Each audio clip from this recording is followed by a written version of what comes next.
G&M Outdoor Services, back at you with another video. So this is our, I think it's basically a brand new T770.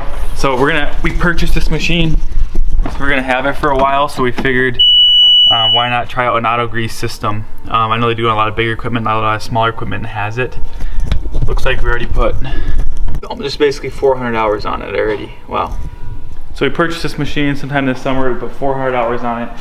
And since we purchased it, we figured we might as well try out an auto grease system on this. One of our employees knew a guy who started a business doing it. I think he's been doing it a little while.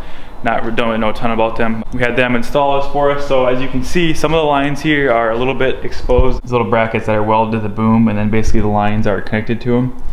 They go in here and they go down the boom.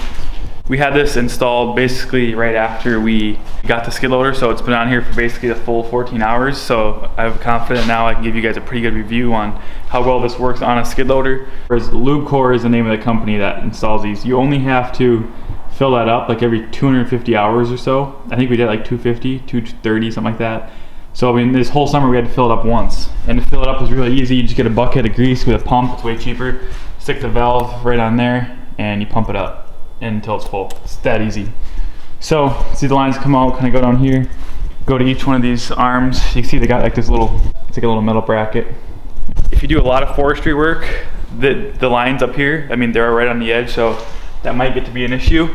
But I mean, they're completely in this casing. But if you're doing a lot of trees, you see it's on here pretty snug. If you're doing a lot of tree work, you might have issues with this. We do dirt work. We occasionally get into some clearing, but we don't have any issues with the lines up here. The only place we've had an issue is here, since some of our guys like to push dirt up over the bucket.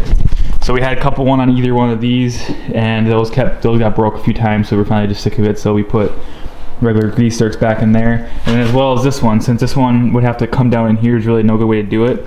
So we do basically have to grease these two every once in a while, which isn't ideal, but you make it work. So for pomming, it's really nice. You never got to grease it. You can see you got fittings up here, got fittings up there. So overall, it's a pretty nice system. You save a ton of time greasing. Guys don't have to deal with the grease gun.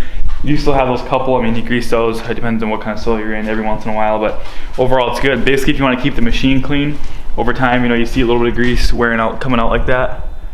Then you just grab your rag, wipe it off, and that's it. So you basically every 250 hours you fill it with grease, and you're good. Other than that, it's basically no maintenance. That way, you know your machine's getting greased.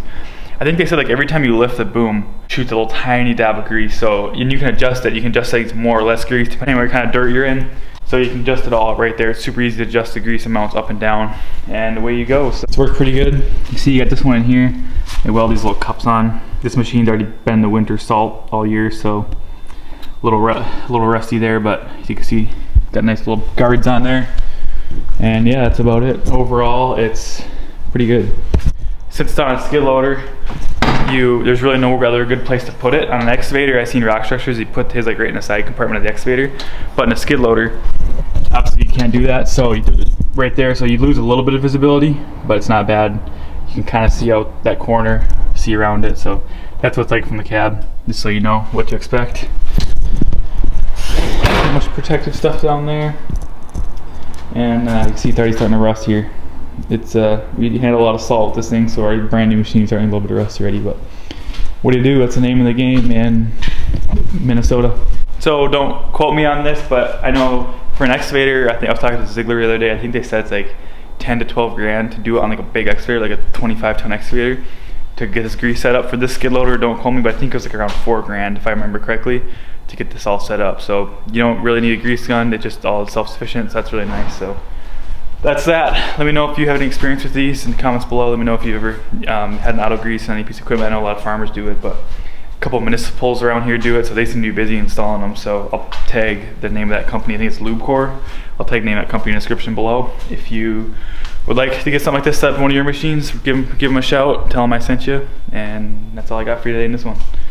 Thanks so much for watching. Remember, in order to get results no one else is getting, I do things no one else is doing.